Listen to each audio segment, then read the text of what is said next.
चला अण्णा जाऊ का? असू द्या असू दे.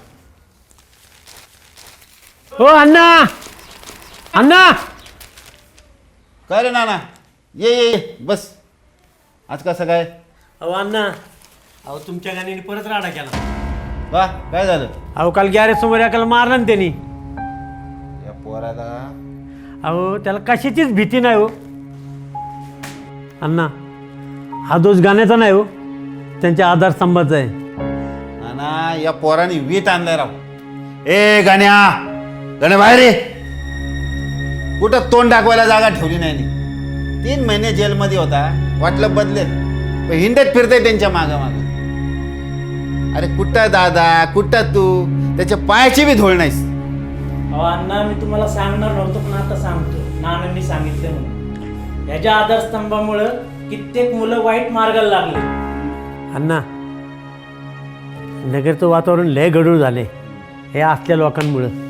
अहो चांगली संगत असली ना चांगलं होतं हां, आणि चांगले नेते असले ना समाज पण चांगला असतो. ए डोकं नका रे खावा आपले. काय पण केलं ना काय होणार नाही आम्हाला, कारण तगडा सपोर्ट आहे आपल्याला.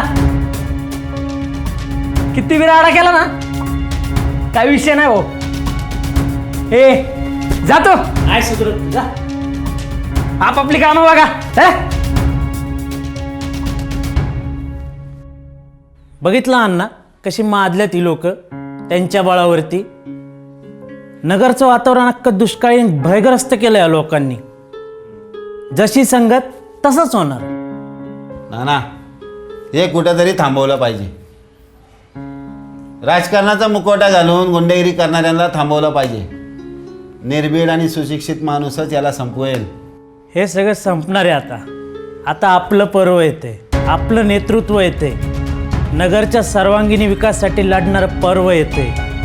या गुंडांचा कर्दन काळ येतोय, सुजय पर्व येतोय. नाना हां गुन्हेगार का गुणवंत? अहो गुणवंत. आ म्हणूनच माझा निर्धार डॉक्टर सुजय विखे पाटील यांनाच निवडून देणार.